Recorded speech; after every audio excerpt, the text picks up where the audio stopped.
Oh, that's Stream it. is live. Yes, we are. All three of us. Look at this. No, this is fun. Let's see. I'm I in feel the, like I'm in the woman sandwich here. Well, I feel I should be there as the only Brit. I'd be more comfortable, like a Brit, American. I don't know what we call that. It's hooking up to my Facebook because you can see it 'cause it did my automatic responder.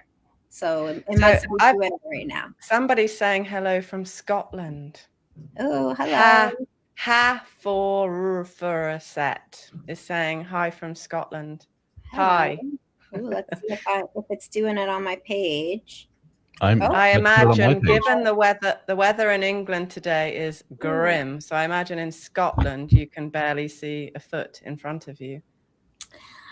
All right, guys. So let's those are more autoresponders. It's funny to see how it comes up.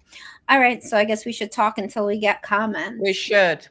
So Ralph and I have just been catching up a bit. Samantha, are you beyond busy? You look so well for such a busy lady. I'm so busy. I'm doing my daughter's Sweet 16 soon.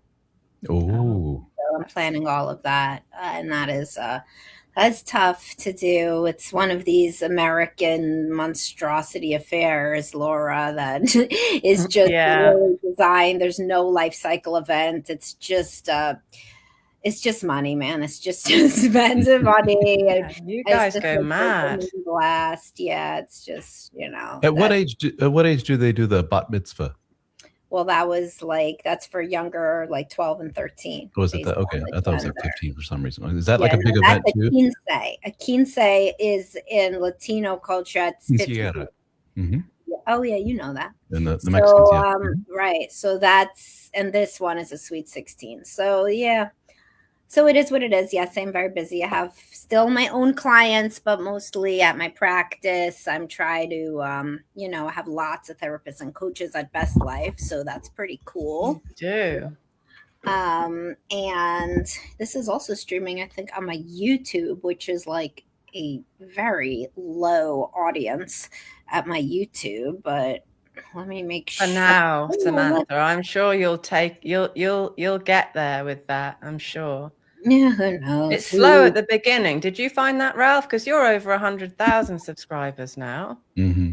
Yeah, but at the beginning, I hit a peak there for a bit, which is responsible for like the bulk of my subscribers, and then it slowly petered down. Now it's slowly going back up again a little bit. I'd like to say it was like it took a while to get there. It's super just random. It's like one thing goes viral. I'm sure there's science behind it. People say they figured it out, but they're lying. Something I put up, and I'm like, this will be a nothing, and it blows up for no reason. And then stuff that I put a lot of work into gets like nothing. Yeah. Well, that's the real way to get people not to watch your stuff is to put a lot of work into it. I have really tried and tested that. Yeah, anything. So I do nothing anymore that takes any effort because it's just a bad ROI. So I just say whatever the hell I want, and some of it randomly hits and some of it doesn't. It's a good approach. I like that. Yeah, just spraying the internet with your honesty. Yeah, something or other. So how long have you been married now, Ralph? Why you gotta put me on the spot like this now? So how long has it been? Oh my God, I didn't understand. 7 years now? 7 years? 7 years. 7 years. Oh, which year? So you got married in 2018? No, 2019? 2019. Yeah. I got married 2020. And this one here got married, in the 80s? When did you get married? No, I'm kidding. I was not in the 80s. We got married in 2012, but we have been together since 2004. Oh, yeah. So that's a long time. Yeah. We're getting on now. It's really cool. Hey, there's Ninja Spam in the comments. He's a regular on my Howdy, ladies and gents. Ladies and gents. That's me. Yes. That is you. Oh, here's somebody. What do you three see, generally speaking? 1, men need to work on. 2, women need to work on to improve relationships and marriages. That's a big question. Who goes first? You go, Ralph. Oh, well. Men first. So, as I often say, I attract a certain type of dude to my material, and that tends to be a very anxious guy. Anxious in his temperament as well as his attachment. So what I see for all those guys is a sense of self-worth need to stop being so codependent and so hung up on the feelings of their partner and just constantly trying to fix her issues and fix her problem, make her happy. And he just completely loses his sense of identity. And then when divorce happens, those guys go, I don't know who I am or what I stand for. I was husband. Now I'm no longer husband. And now I'm part-time dad. And I don't know what I am. So that's what those guys need to cultivate, is more a sense of self, sense of self-worth. Yes. What about women? They're perfect, Samantha. Yeah. Everybody knows that. Gosh. You're perfect. But what do you think, Ralph? But Ralph, it's so funny because I just asked how long you're married for, and it's funny because I noticed you starting to do some more like really like balanced post-honeymoon stage stuff, and it's like because we're on the same marital trajectory, obviously. So I was like, oh, as I'm saying more about post-honeymoon, you're saying more. I was married 2020, you're married 2019. So it's like the same kind of. And, you know, post-kid, got a 4-year-old kid. And also my age, I'm sure, factors into that. I just turned 50. So people in my world are now talking about menopause, and they're not talking about all that stuff. So that influences. So what do I think women need to work on to improve relationships? Well, I mean, you're asking the wrong gal here, fella. I mean, it's in my world, it's women needing to open up more, as weird as that may sound to a lot of women watching this, because a lot of women are very anxious and like, my man's just this stone wall that's just like, if we're not screwing and if I'm not going to work, just leave me alone. And that's not my world at all. So I have a lot of men that are like, woman, will you open up to me? Can we talk, for God's sakes? It's not that hard. All these other women are talking. You don't want to hold hands. What woman doesn't want to hold hands? What woman doesn't want to snuggle, for God's sakes? So that's what I see in my world. So we have a lot of very type A, rigid, almost kind of masculine in their demeanor women who need to soften up a bit. That's what I see in my world. And you, Laura? I'm just going to be like a couples counseling session. When I do couples, they're like in different things, and it's the three of us. So I'm like automatically going into the mode of like moderating between this couple. Ralph and I aren't going to fall out on this, though, I don't think. I mean, I'd say that there is a sort of similar thing for both people. I mean, broadly speaking, relationships do better if both people work on themselves continuously over the eras of their lives. I think we're writing something at the moment for Monday's video about an enthusiastic yes. Whatever is being asked for, whether it's more conversation or more sex, the ideal response, more often than not, what you're hoping for is an enthusiastic yes. So we've been thinking about where that enthusiastic yes might be born. And I think it's in general well-being. I think a person who is really looking after themselves, dealing with all of their issues, whether it's childhood issues, health issues, if you're generally speaking really well, you're going to be much more available, much more fun to be around, and much more enthusiastic. So I think that works for both sexes. I know I'm generalizing, but that's my answer. Yeah, I mean, I think you're right, Laura. It's like a both people kind of thing, I mean, if people are more curious about their partner, generous, if people are not as defensive, then of course, I'd say defensiveness is something that both men and women need to work on in different ways. Yeah. And you could see that because women say that men are defensive. They just use that word, and men say that women have no accountability. And that's what that means, is defensive. Yeah. So that's like the thing where people show up in couples counseling and they're like, basically, it's not me. Well, then it's them. That's like a good way to know it's them, is if they say it's not them, because it's the ability to see yourself and to know your strengths and weaknesses and to continue to want to be open to feedback is what I think that both genders can do. And definitely. Humans, and all people. Yeah. Very good. Yeah. Yes. I think Ken has an interesting one, but that's kind of we could talk about that for hours.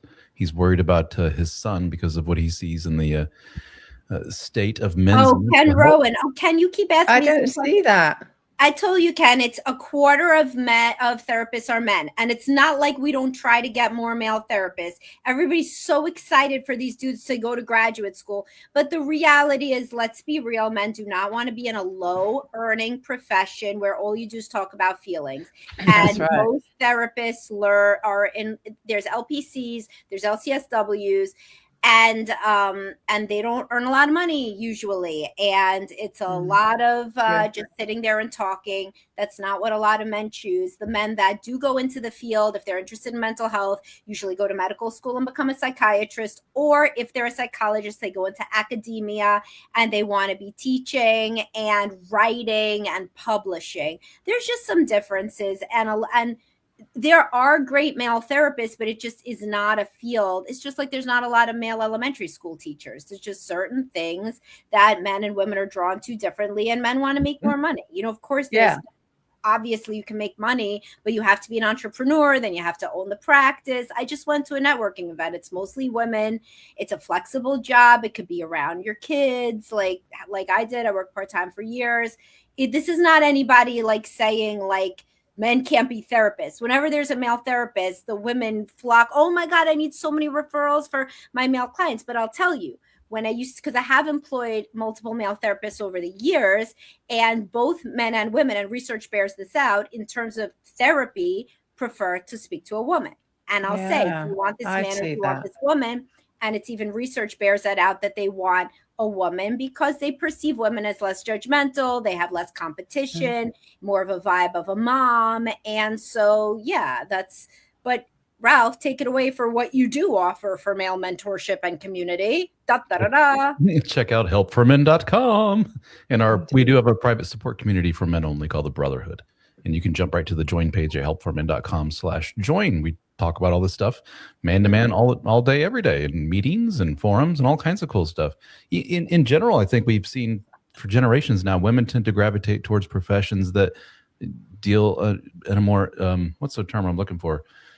Empathetic. Women tend to rank higher in empathy. So stuff that deals with humans, other human beings, and emotions, and dealing at a social level. Well, men tend to gravitate towards professions that deal with things. So you'll see men are much more visible in the world of engineering, for example, as opposed to women, and women are more in healthcare. It's just the way it's been forever and ever. Baby boys pay more attention to mobiles, and baby girls pay more attention to faces. That's true. Even the monkeys, apparently, they've had several monkey experiments where they put trucks and dolls into the enclosure, and the boys over and over play with the trucks, and the girls play with the babies. It's a universal thing. My daughter turned a baseball bat into a baby, and she burped it. I love that. Burping the bat. That's very sweet. That's very sweet. So we've got Adnor asking if we might talk about HRT and for perimenopause. Yeah, who wants to go with that one?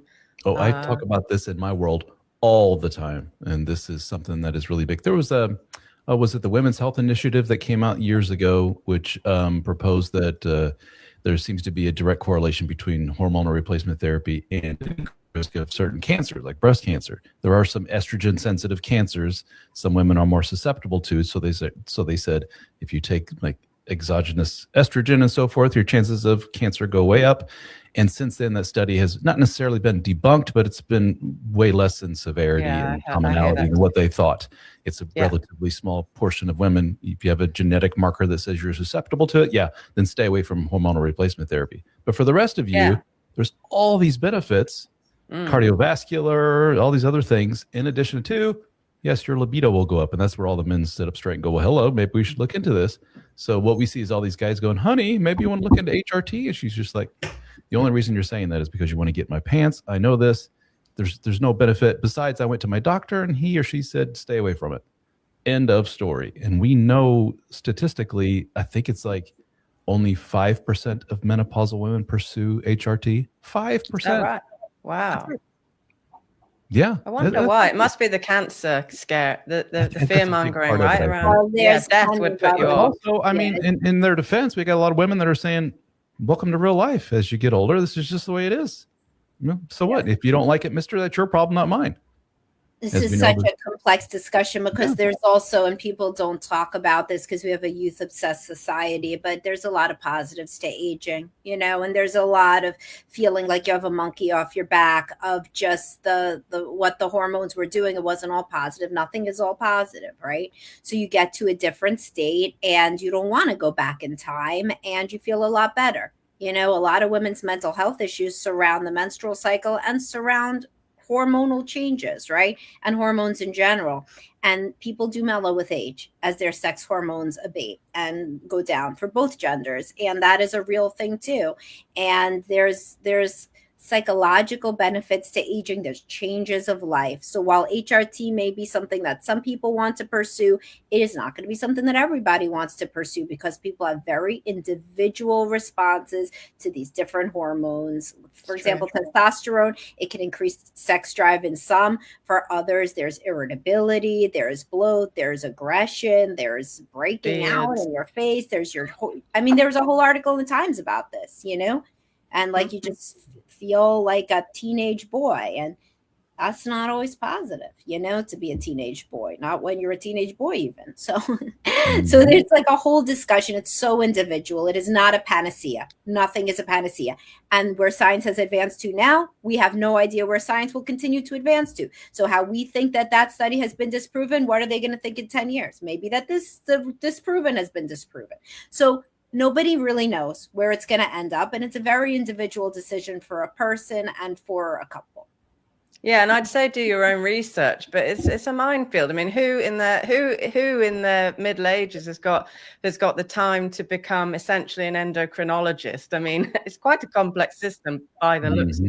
So it's really hard to gauge what the right thing to do is. But I do appreciate why the audience is interested in that, because of the misery that they're experiencing. They're looking for answers, and I think that is held up as this shining light of hope. Just like SSRIs used to be, just like the birth control pill was, just like cocaine was, just like everything, you know, like thalidomide. Come on, you know, we got like a lot of history that people forget, where various drugs have been heralded as the thing that's going to make everything better, and then it turns out it doesn't.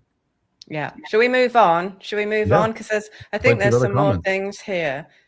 Do either of you, are you drawn to anything else that's there?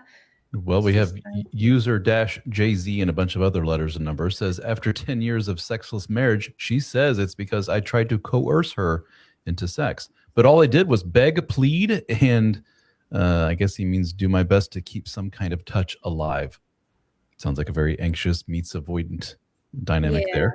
It seems pretty typical in my world. Begging and pleading can be a huge guilt trip, and I have no idea how it actually went down. But if he himself is using the terms begging and pleading, then yeah, that would be like pretty coercive. You can't really be begging and pleading and assuming that somebody is always able to keep their wits about them and push you off. They capitulate because they don't want that endless guilt trips. It could have been constant, and yeah, that's not great. You know, those and if you're the type of guy who experiences what a lot of men do, which is the eye roll and like, fine, let's get it over with. You got 10 minutes before the kids get home, and you're like, yay, as opposed to, that's not good. You know, time out, wife. That's not what I want. I was hoping we'd both get into this. If you're not the type to say time out, but you're the type to like, yay, I get it, that just further digs you into a hole, because she's like, look at this guy. He's just the most unempathetic. He doesn't see that I'm not into this. He doesn't see that I hate the idea of it. And he's willing to take whatever. What kind of pitiful dude is this? Because then it's not about connection at all. If you're begging and pleading, your rocks off. To have like a 3-minute encounter max, you know, I mean, then of course she's going to be like, why am I even involved in this? So, you know, that's the stage where you want to get into either your own individual therapy or couples therapy and figure out. I say to guys all the time, you cannot have sex with a woman who's just lying there. You can't. You have to assume that if she's just laying there like a dead fish, she doesn't want to be doing it. She's playing dead. Like later, you know, you're not going to be on the right side of history here when she says, didn't you notice that I didn't look at you, never initiated it, was just laying there? Like, why was it keeping on happening, you know? Yeah, not that it's careful. In my experience, this stuff is so complex. So not that you would, because you might think from that, you know, that the guy's doing something fundamentally wrong, but it might be more that she has really complex things going on. I've had a recent case where that was very much the case, and this client had never ever recognized that she could think about who she was, think about who she is, think about what she wants. She had never experienced that as a child, as a result of quite an extreme relationship with parents. And that had manifested in the marriage over years. So that needed working with and treating, and the cessation of those complications for this client were a huge relief for both her and her partner. And I've no doubt that it meant that they didn't, well, I know it did, they didn't separate because we were able to work it out. But I do think that a lot of couples would so benefit from having expert guidance, and having somebody, really come into the situation and explore it with them. Because I do think once you're in the middle of it and you've been in the thick of it for decades or years, it's very difficult to see these things clearly.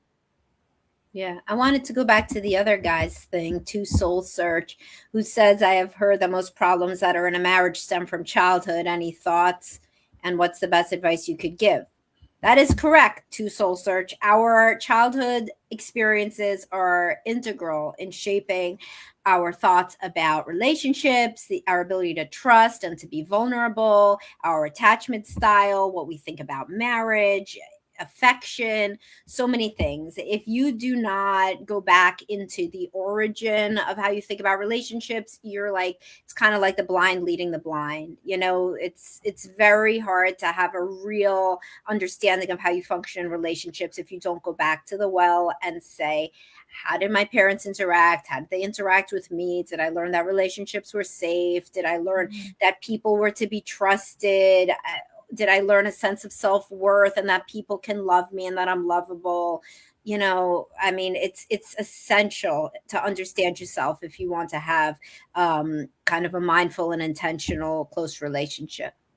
Yeah, it's so funny that men tend to be much more conspiratorial in nature when it comes to certain things and looking for underlying meanings and some kind of nefarious thing going on here. But when they turn they're resistant to turning that kind of vision inward to see, like, is there something lurky here under the surface? No, they look very superficially at surface level stuff. It's like, no, dude, the fact that your dad beat the shit out of you when you were a little kid has a lot to do with where you're at right now. Well, yeah, I put that all behind me. Me and my dad made up and said, yeah, but you're still carrying a lot of stuff here, whatever it may be. Or the fact that your mom's an alcoholic and left you when you were 12, that's going to have some impact on who you match up with later on in life. But a lot of guys are very resistant to that. They just see it as kind of, they just roll their eyes like, this is silly stuff. But no, the better you understand it, the better you can arm yourself going forward in life and understanding why you react a certain way, so you can sit with your feelings. Why am I acting this way right now about this situation? Well, because when you were 12, this happened. Has a lot to do with it. Yeah. And so many smart guys, they'll get all this business coaching and all this stuff about the moment. And then they have this like tremendous change when they actually get into therapy and they go into the past. And then they make these realizations. And a smart person who has never thought about themselves, they make progress really quick because they're turning the beam of their intelligence in a new direction. Yeah. Right? Yeah. Right, Laura? Don't you see it in your clients? Definitely. Yeah. People say, I wish I'd done this 10 years ago. Yep. Mm-hmm. Mr. User Jay-Z is just leaving several comments, and you, my friend, are the prototype for the guy that I talk with at the Brotherhood. Mr. Anxious guy with avoidant woman and just trying to come to terms with it and go into therapy. And it's been 10 years of no touch, and she's not ready until she feels safe to do so. You talk about empathy and feelings quite a bit. And then the quintessential comment here, I wish my wife would watch this stuff. That's the anxious partner with the avoidant partner. I'm sure you guys have seen. Here, listen to this podcast, watch this YouTube video of mine, read this book of mine, and they're just like, oh God. Yeah. Mr. User Jay-Z, here's a phrase I find myself saying to a lot of guys who've been at this for a decade plus. That's who she is, man. You're not going to change her tomorrow. She's not going to suddenly go, whoa, suddenly I'm lustful for you and in love and let's go walk on the beach hand in hand. That's not her, dude. It's never been her. It's never going to be her. Right. 100%.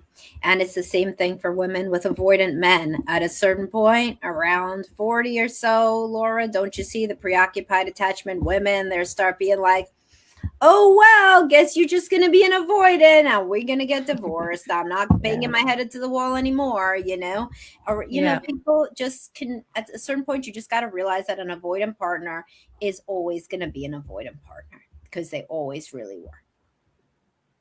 Yeah, and people throw themselves into other things, don't they? They start going out with their girlfriends or throw themselves into kids or career. You could have a great life, but as long as you accept that person is never going to be a different person. People can change on the margins, and if they're motivated, they can change. But an avoidant partner who want to get into therapy and doesn't want to look in at themselves, well, they're not gonna change because they don't want to, and they don't have to, and they're not going to.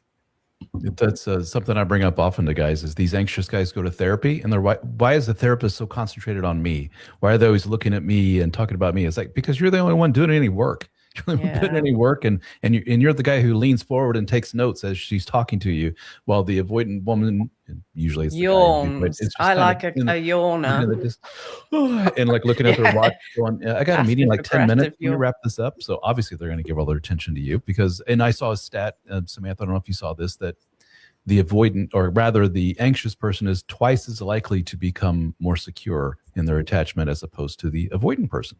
So because they're working on it. Exactly. 100%. They're interested in it and they're working on it. Somebody left a comment on my stuff like, oh, why doesn't the avoidant partner notice that the other person is unhappy? I'm like, because they're the like it was in your sentence, they're the avoidant partner. It's like saying, why is a person who doesn't like math not catch the math error in the problem? Because they're not interested in math.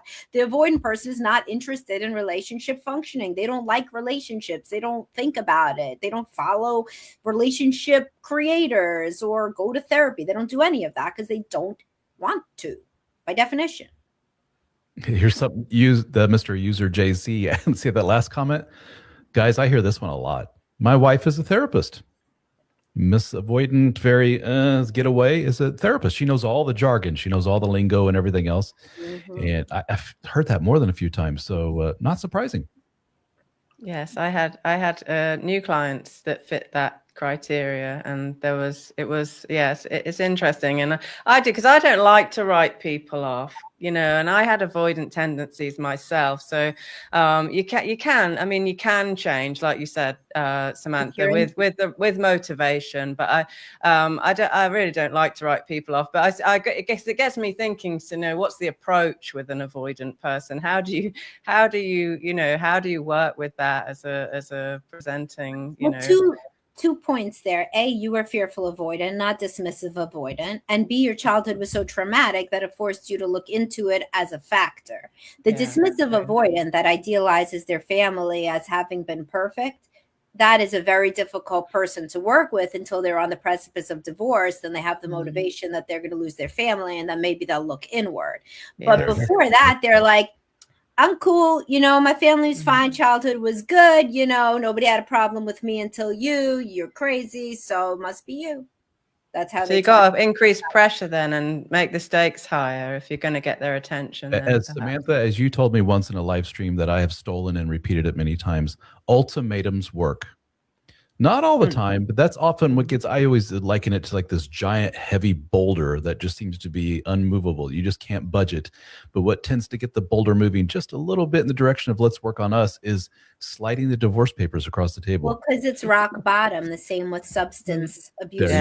Very similar. Totally, rock bottom. And it doesn't work for everybody, but it is true that when people are about to lose something, then the adrenaline goes up and kind of they can crack open in a different sort of way.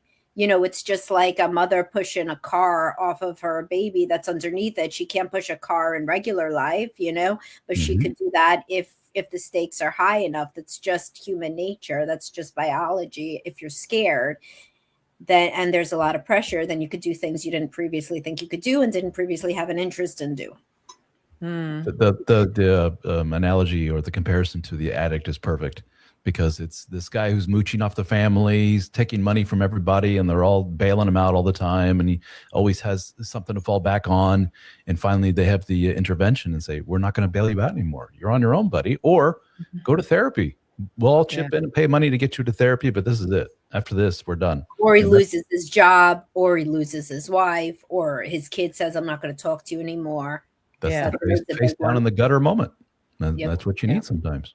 Mm-hmm. So I got libido issues suddenly subside when she meets a guy whom she wants to have sex with.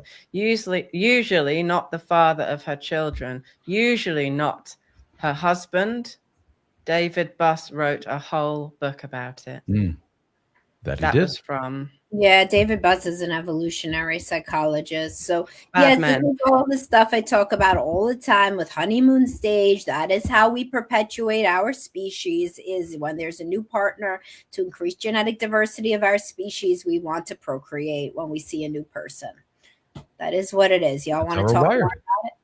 Yeah, you can't beat new. How many times I've talked to guys who I have this avoidant, seemingly asexual wife, and then I just saw a message on her phone pop up, and I'm like, who the hell's this? And I did some digging, and she has an affair with a guy, and this guy has in his mind this thought of, he's probably some hunky Adonis who's a multimillionaire. He's got everything I don't have.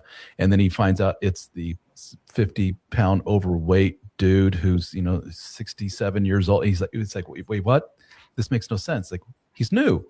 He's her new lover.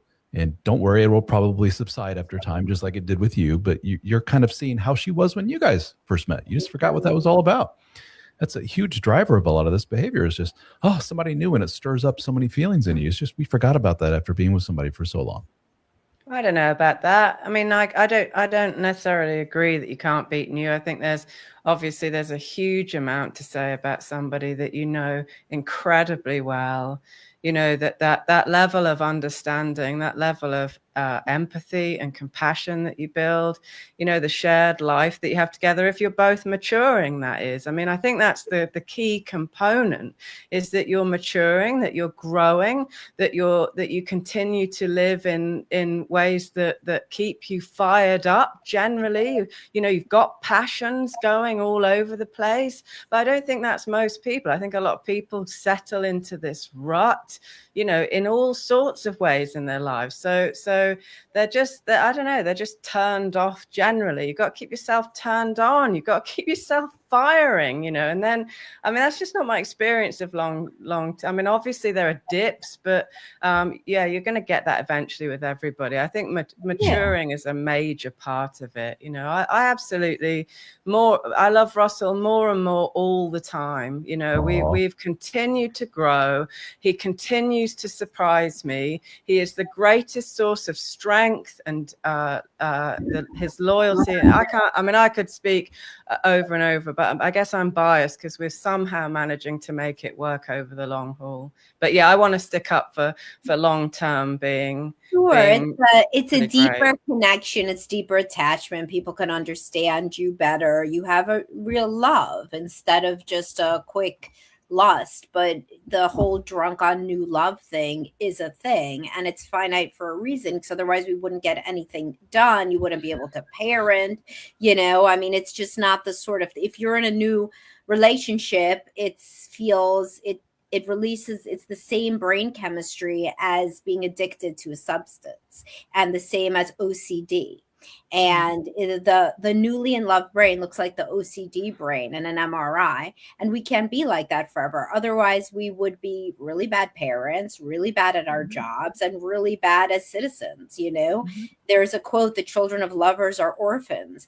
It's like, if you're like in this up and down, that makes sense, marital obsession. Drama, thing.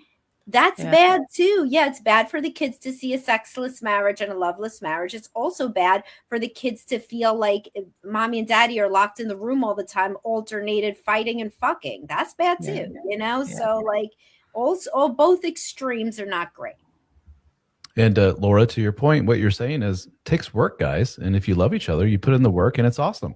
That W word, work, the 4-letter word, is one that a lot of people are averse to, and they frankly think, men and women both, if there is, quote, work to effort to stay connected and stay sexy and stay lustful, then that's exhibit A for it wasn't meant to be, and we should just hang it up now. That's what a lot of people think.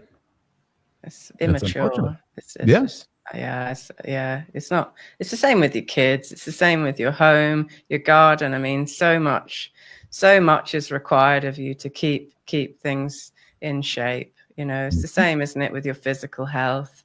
It's that active concern, isn't it? The active concern. You've got to keep that going. That's how it works. We've got some more. Have you got more? Yeah, please. Yeah, I was going to, Mr. User JC says, we have therapy tonight, and I'm going to bring it up again. Both of our love languages deserve respect. It can't be one way. Mr. JZ, here's what's going to solve your issue. I'm inferring a lot. I'm assuming a lot here just by what you're telling us. Just good face value here, but this has been going on for a long ass time. One more, hey, wife, you should just listen to my point of view. Ain't going to get it done. What's going to get it done is we both know this ain't working. We're going to jump on the train of working on this together or not. Let's just stop with the bullshit. Like, please, we've done enough. You know the language, wife. You're a therapist, for God's sakes. That's like the tone that gets things done, as opposed to, wifey, will you sit next to me for 10 seconds tonight? It's like, ugh, it doesn't get it done. That's what I see over and over again. What else? Mr. Ken's leaving lots of good stuff. Hit a health scare, lost 85 pounds, reversed diabetes. Awesome. Clicked on fit over 40 stuff and it got me here, and weird divorce content.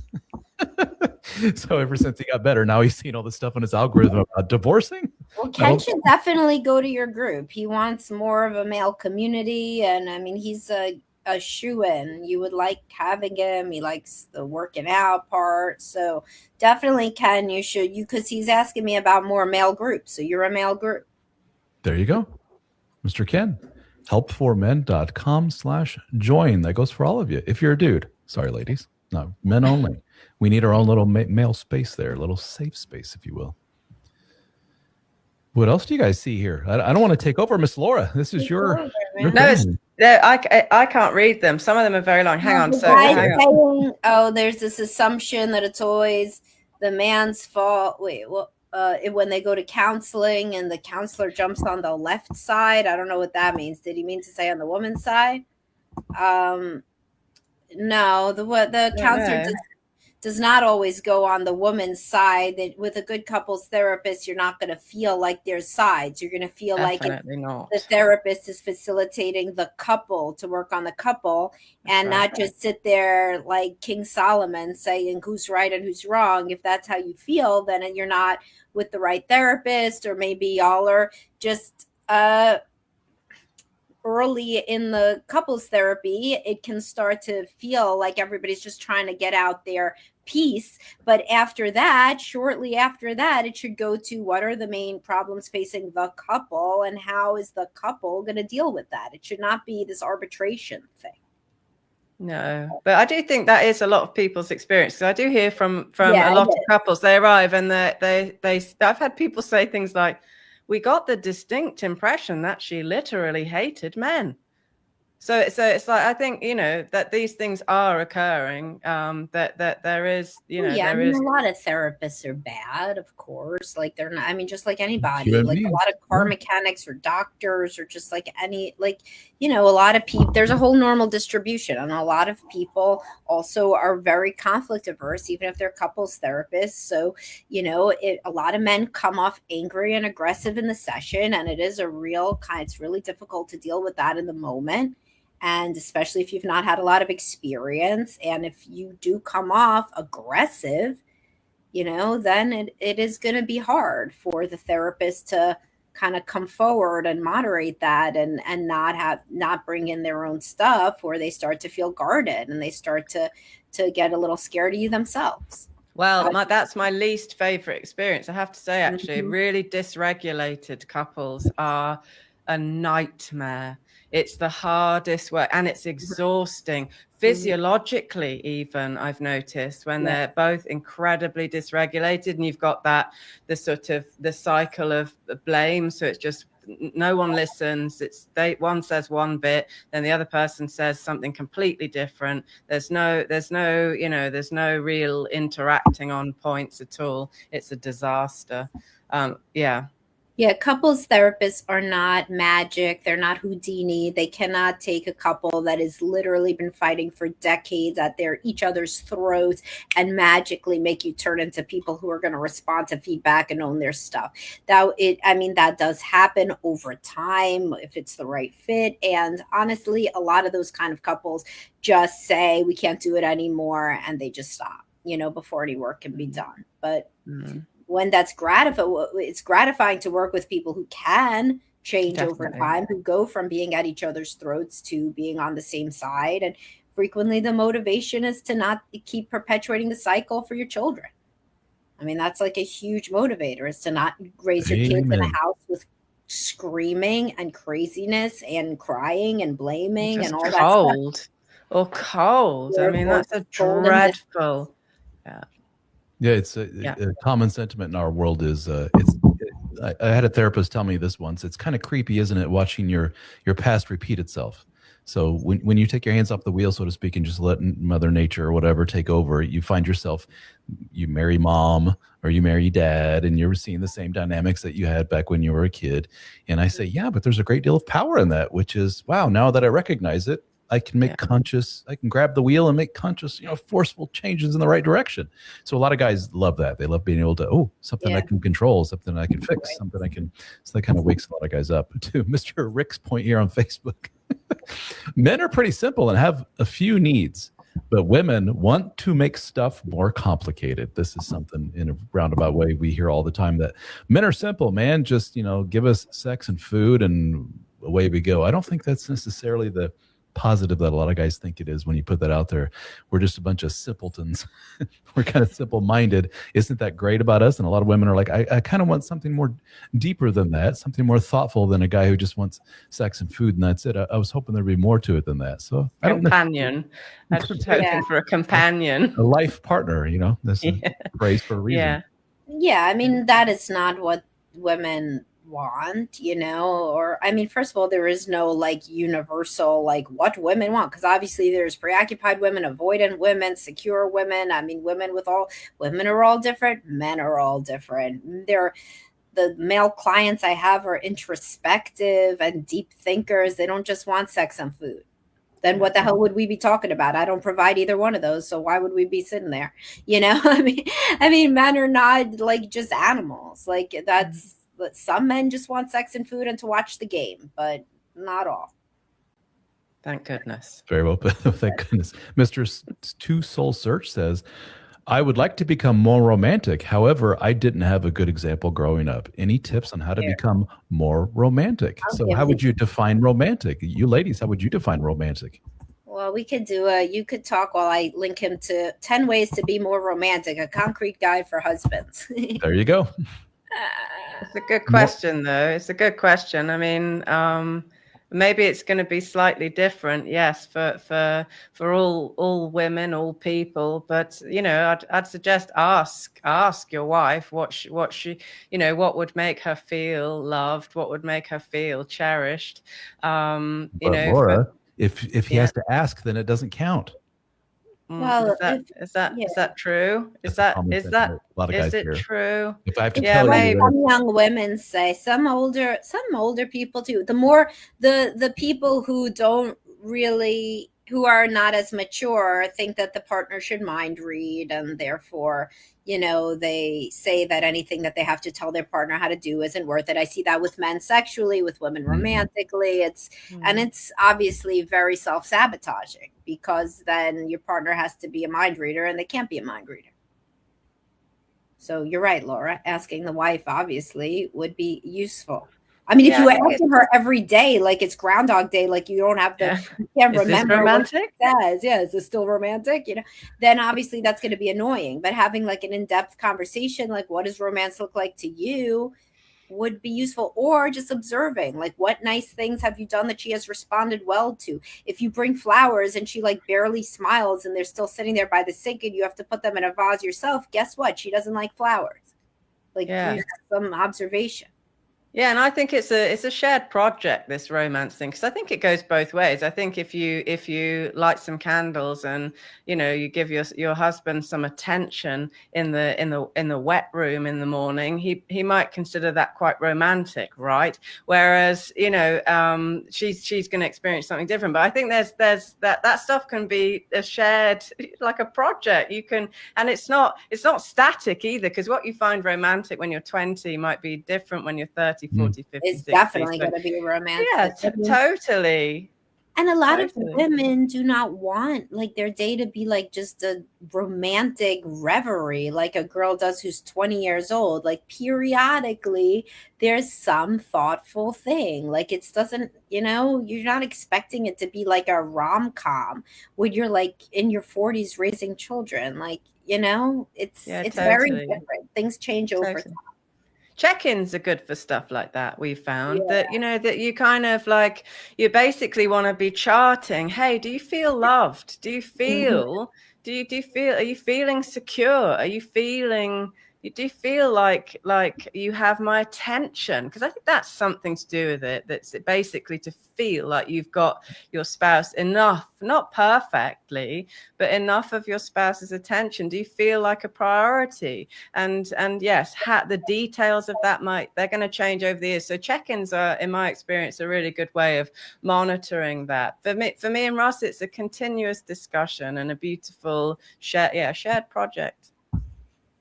Yeah, the thing is like, I don't know, like if some people are looking for this romantic thing that just looks one way, like this classic one that I always talk about because I hear about it so much, where the guy wants to go up behind the woman while she's washing dishes and hug her and possibly grab her breasts. So you saw it on TV a lot. It was a staple of the 80s and 90s rom-com or TV show, right? I'm sure that the parents on the Growing Pains and Family Ties did it. Your wife doesn't like it. So stop doing it. It's not romantic to her. Jesus Christ. How many times I got to tell people, stop it with the going behind her. She got a startle response. A woman has childhood trauma. Leave her the F alone.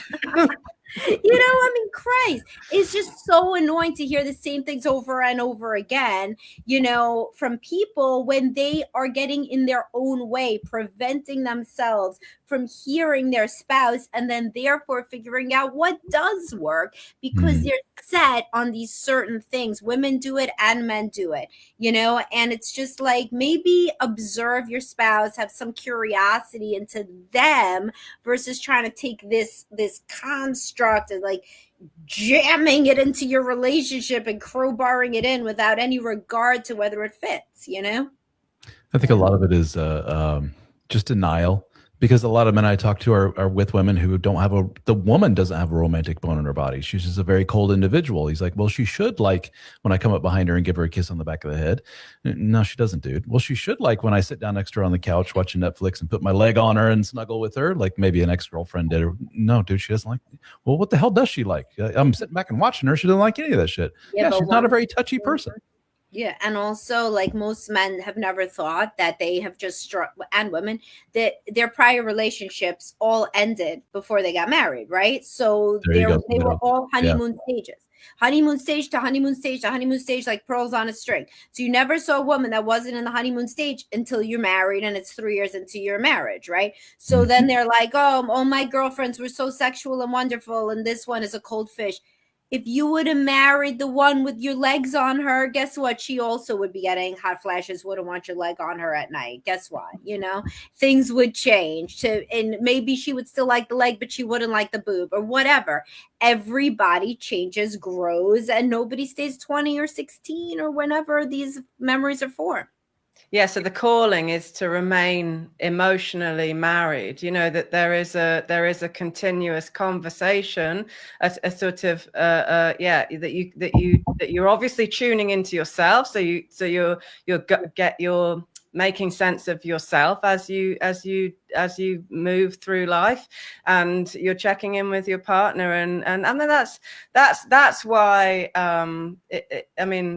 that's not possible, sorry, if you don't spend time together and you don't develop a kind of that you don't really know each other. You have to know yourself, and you have to spend time actually talking to one another. And, ideally you're doing that across the eras, and that's how you remain, like you understand these things. But I think, that's all hard. Again, it's all hard work, isn't it? It all takes time, it takes energy. It does. Yeah, they don't make Hollywood movies about that kind of stuff. No, they don't. They certainly don't make porn about that kind of stuff either. No, they don't. The pornification of everything. They think the amateur porn is like the average marriage. I'm like, that is not a real thing. No, that is a woman who's going to get taped having sex on the internet is not in an average marriage. Did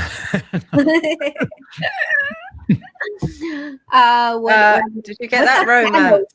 Did you? What is Ben Solomon says the Fanos check-in, FANOS? What's that? I don't have that. I don't know what that is. I don't either. I can't even see that one. Well, Ben Solomon on Facebook, tell us what the Fanos check-in is, and then we'll tell you if it's worth. Who is Dr. Ben, and he is a member of the Brotherhood. Hello, Dr. Ben. Oh, good. So that's nice. All right. Did you get Steve Price? Romance. Foof. Yeah. Foof. Is that her foof? You say it better, Ralph.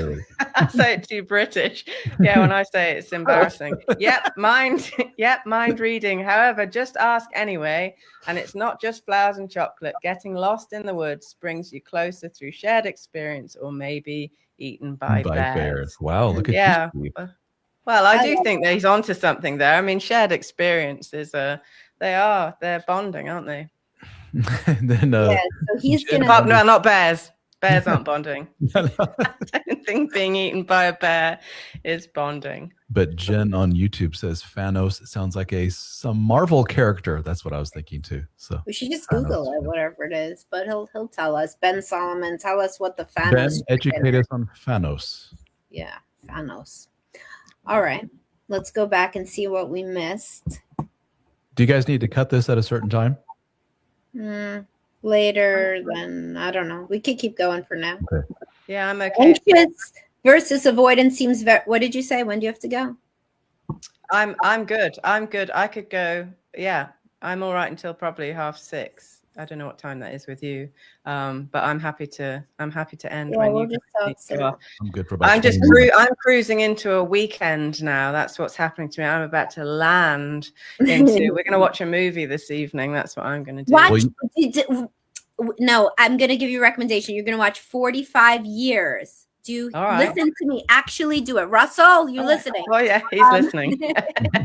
He's there. I'm serious, Laura. If you watch that, then we could even talk about it because it's such a good psychological movie. They've been married for 45 years. You would love it. They've been married for 45 years. You could listen to this too, Ralph. And I'm directing it there. And then in the first scene, this doesn't spoil anything, but our fans will like to hear about this and watch this movie.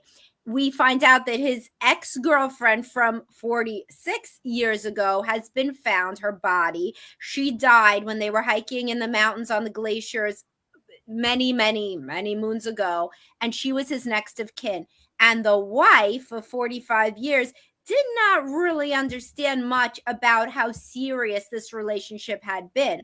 And this is in the lead up to their 45-year anniversary party that's coming at the end of the week. So in this whole week, it's like very psychological about she thought it was a certain way, their relationship. But then with this event, she starts to learn more, rethink. It's very, very interesting psychological character study of especially this woman and her long-term marriage. So that's a good cool. And Russell will probably like it. You're welcome. Guys, it's 45 years. It was award-winning. So, Ralph, you can watch it with your wife, too. I'll let you. I always get tickled at how excited you get about movies and TV shows. I like a good movie. I hate a bad movie. There are so many of those now as well. I'll just stop watching a bad movie. If it doesn't get me in 5 minutes, I'm like, my life is not long enough for this. Give me a break. Indeed. Ben defined Fanos for us. Feelings. A stands for appreciation. So feelings, appreciation, needs, ownership, and struggles. Okay. Just a good way of framing things. Talk about each of those points. Each partner goes through how they feel about something during the day, what they appreciated. Okay. So just a structured way of let's go over the day. What are you feeling? Thinking? Yeah, it's fine. I mean, it's a little corny for me, even though I am in a corny profession. But I mean, anything that works for anybody, quite honestly. Y'all are an acronym guy, do it. You know, I mean, I am just very cynical about acronyms, but but I mean, seriously, like it just wouldn't work for me. But if it works for you, do it. People like all different things, for real. They do. You've got to find your own groove, haven't Whatever you? works I for mean, you. that yeah, definitely. So I've got one here. I'm investing a lot of energy in a sexless marriage, 12 years. How long do I keep this up before I lose energy to keep going? Since the change, it's not happening after months. The distance. What changed? It's been 12 years of sexlessness? Menopause, I'm assuming. But then he says it keeps happening after months. What does that mean? It's not happening. Maybe the whole marriage is 12 years. That's how I just been understood sexless for months. And when did she go through menopause? What's And going then the on? menopause I know nothing. So give me all the details and I can talk intelligently. Flesh this out some more, Mr. Klimkepetke. Yeah, definitely. Yeah. Oh, and they asked just Laura about fearful avoidant up there. The guy says, hold on. Anxious, Brian Heflin. Anxious versus avoidant seems very straightforward, but what about the third insecure category? I think it is called fearful. How do they behave? How do they feel inside? Yeah, so they're fearful avoidant. You want to explain, Laura, or you want me to explain? You explain. I've just done. You seem more of a machine than me. To be clear, I just did 3 days of very long clinical days, and the glucose in my brain. I was explaining to Ralph at the beginning is slipped out of my ear, so I'm not. I feel petrified of trying to explain that right now. So over to you, Samantha. So it's so when you grow up with trauma. All right, so. There's this strange situation, which is when you have a 1-year-old baby in the lab and then we see how the baby is attached by the way that the baby behaves. So everybody could find this interesting. It'll only take a minute to explain. So we have the parent and the research assistant. And then the research assistant says, your parent has to leave to the baby. And the parent says, I have to go. And then we see what the baby does. And then after a couple of minutes, the parent comes back and we see what the baby does. If it's an anxious baby, anxiously attached, that's going to grow into one of y'all that's watching, then the baby is like hyper vigilant. Where's mommy? Where's mommy? Mommy comes back. Baby is mad, actually, because mommy keeps going away emotionally or physically. Maybe she's depressed. Maybe she has addiction issues. Maybe she's just stressed out. And the baby has learned that the mother is warm, but leaves emotionally or physically unpredictably. And then the baby becomes hypervigilant and becomes a jealous and clingy and needy and preoccupied attachment adult. An avoidant baby acts like they don't care when mommy leaves. They just play with the research assistant. Mommy comes back. They also act like they don't care because they've learned that mommy is kind of distant in the home and prefers that they be independent. They're going to turn into somebody avoidant like y'all's spouses. Then there's fearful avoidant, which is when the baby is neglected or abused. So that is a situation where the baby acts very flustered and very kind of confused and like alternately looks away and looks, toward the parent, but is kind of scared of the parent. This comes from childhood trauma. And when these people get older, they may suffer more with borderline personality. They have CPTSD, complex PTSD. They learn that relationships are completely unpredictable. Your caregiver is associated with trauma, with pain. They're unreliable. They don't really care about you. And then these people end up having very volatile, unpredictable, and difficult relationships. A lot of breaking up, making up, a lot of fighting, a lot of cheating, a lot of substance use, drama, because that's what they learned in the home. Sad. That's attachment in like 1 minute. It was very good, Samantha. I'm impressed. Attachment 101. Yeah, and I got it really. I'll link you right now, Brian, to my attachment overview and to a podcast about fearful avoidant attachment itself. So I'll just do that. And if that resonated with you, you should be in therapy and working through some of this. And the name of the podcast is Fearful Avoidant Attachment, the one you get when your childhood was traumatic. That's the subtitle. So there it is. And it can be healed. That's the good news, that these attachment disorders can be treated successfully. It just takes, again, work, commitment and time, doesn't it? Care.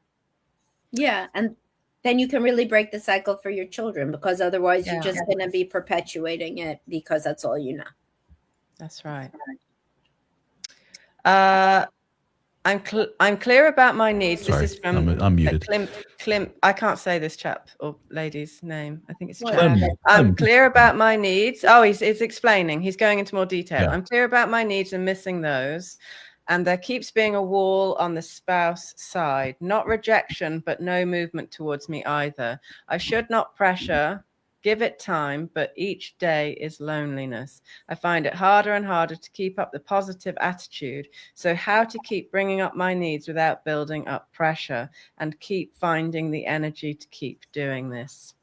It still begs the question of how many years are we talking? You say 12 years. Is that of the relationship? Is just the sexlessness just post-menopause after a few months? Like, what are we talking about here? That makes a difference. I mean, this dude needs to be, Klimpy, you need to be in individual therapy, because we don't know what she's going to do. You said you were in couples therapy, but you need to be working on yourself. Why are you staying in this? What are your expectations versus reality? Like, you need to be opening up to somebody about, like, truly the details of this beyond a 3-way YouTube live, and really working on your self, and talk to somebody who's more objective and who could give you a sense of what's going on here and what you can expect versus if you should just throw in the towel, you know?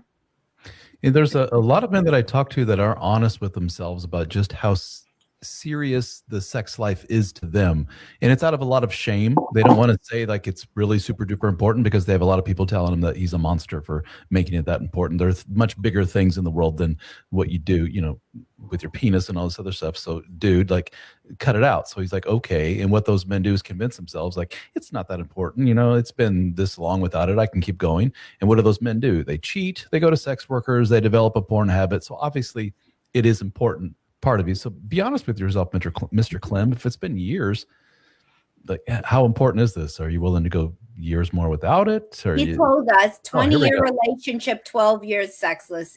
You're not having sex again.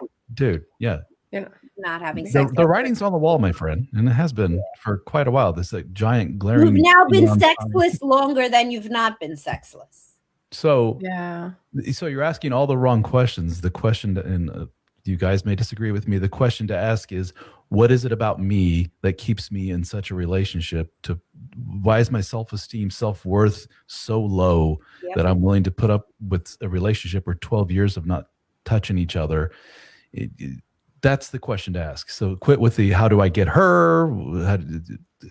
You're asking the wrong questions here. It's a lot of chaps that I hear from that a big part of it is they don't want to admit defeat. I mean, there's something crushing about giving up or something like that, and where there's kids involved, I mean, it's not, I do, you know, it's so hard to walk away from a marriage, but there has to, does there not, come a point when it's decades where if it, you know, if she's been given reasonable time and, you know, you've talked it through, I mean, I just can't. There has to come a time where you draw a line. I just can't imagine doing that to myself for decades.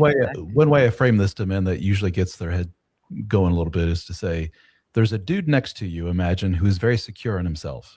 And that guy, when this happens 6 months, a year into the relationship of sexlessness or whatever, he sits his spouse down and says, obviously there's something going on here. Are you willing to work on this with me? If not, if you're like, dude, I'm never going to touch you again, then I love you, but we're going to have to part ways here. You know, we'll still work with each other to raise the kids and everything else, but obviously there's a real disconnect here and it's just not going to work out. I love you. Let's, you know, I wish you all the best. And they mean it. And they do wish her all the best. And they're like, I guess we're going our separate ways here. What is it about him that makes him so different from you? And when you just like, my needs don't matter.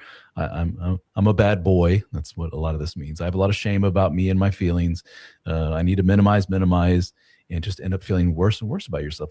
What's the difference between the two? What does that guy have that you don't have? Because that guy does exist. It's called being a secure dude.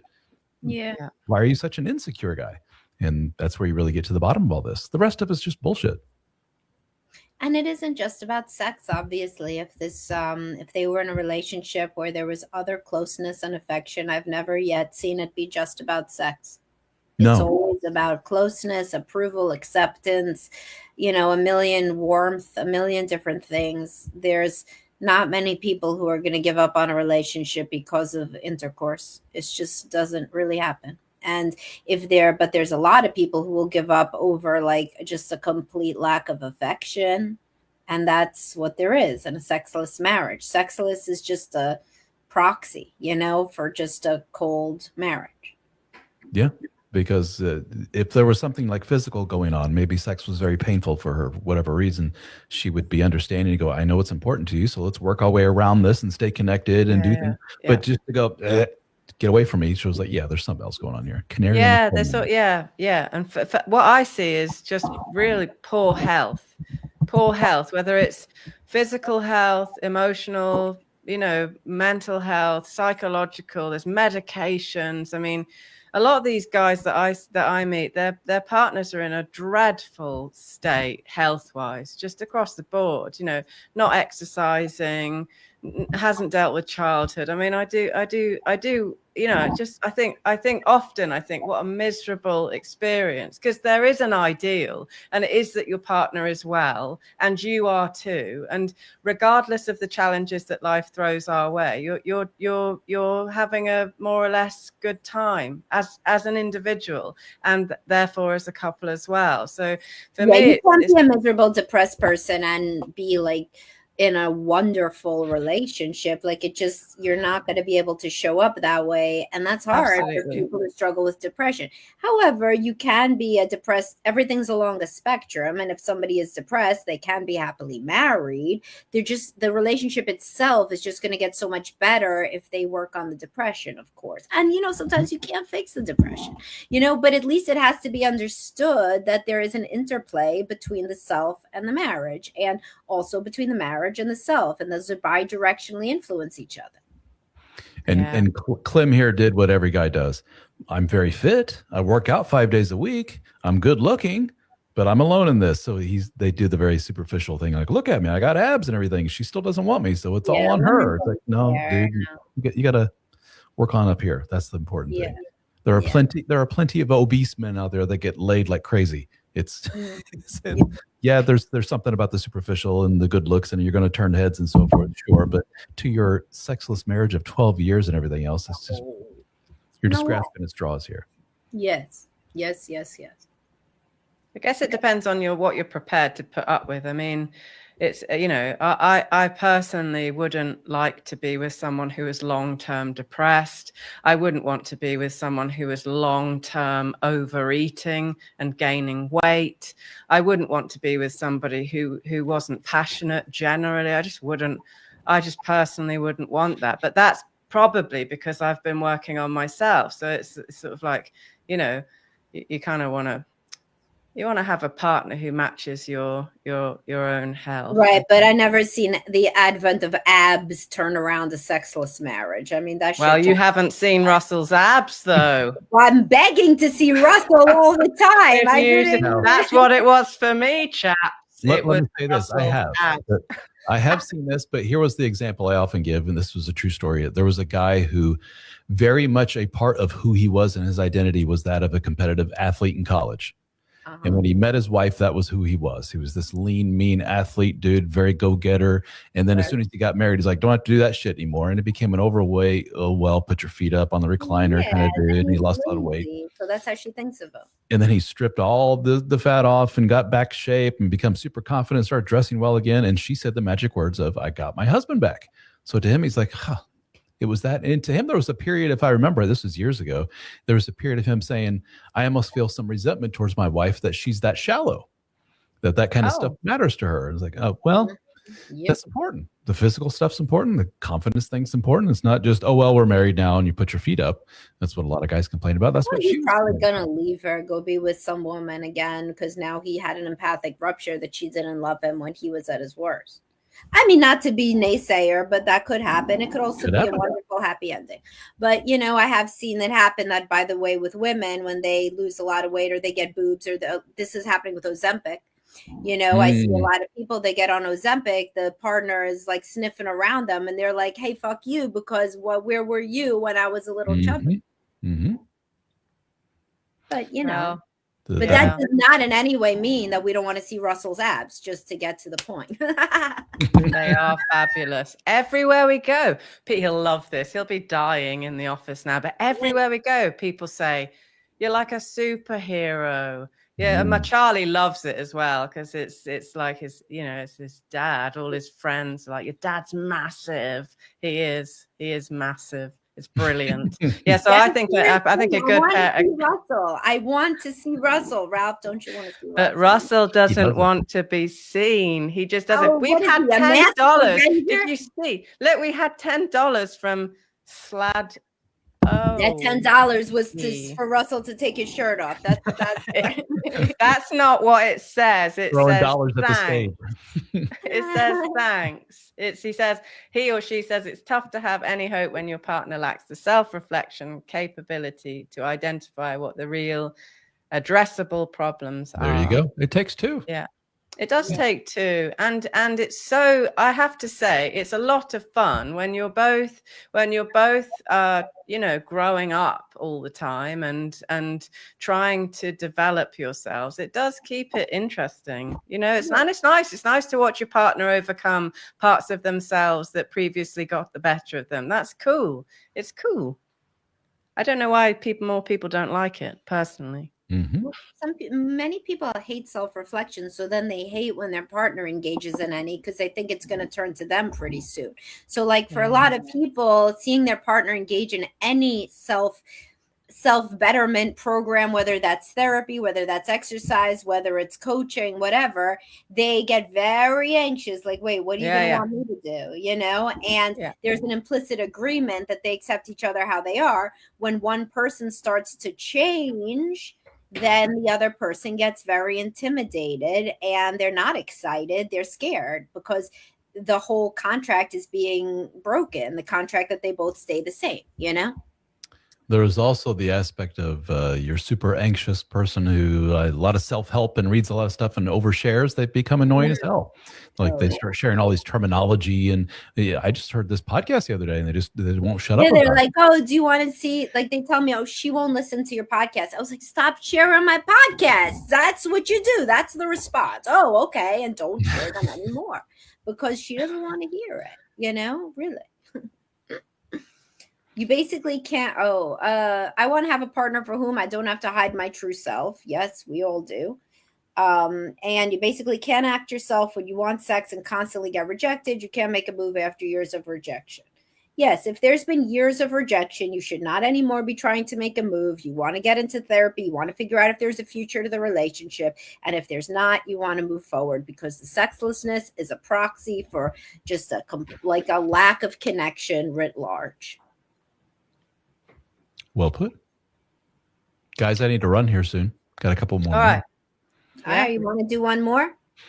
You have one more to answer? Let's see. I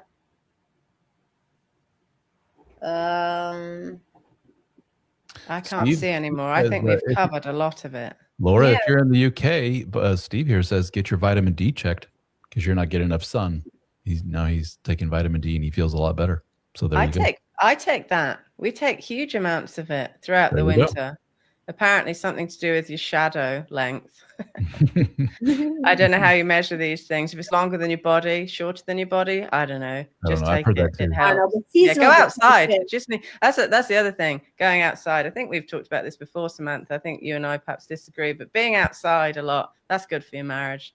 That's go and spend some time in nature and solitude. I mean, I don't think solitude as a practice. Oh, yeah, you talk about solitude. Yeah, this solitude and silence, where you can make sense of yourself. I think people who have themselves in order psychologically and emotionally, they're generally speaking way more attractive than people. Well, if you want healthy people, if you're attracted to healthy people, I should say. If you're not, also watching TV on the couch with your partner is good too. Here's a vote for that one. I like that comment, or is that you speaking? I like that also. That is fun for those of us who have less energy and more Sweet 16 planning. Kill me, but But anyway. Okay, are we done? Are we? There are more, but Ralph, you got to go. So this was great. This was fun. Yeah, I didn't know if anyone would be able to get a word in edgeways, but we've all been quite courteous, I feel.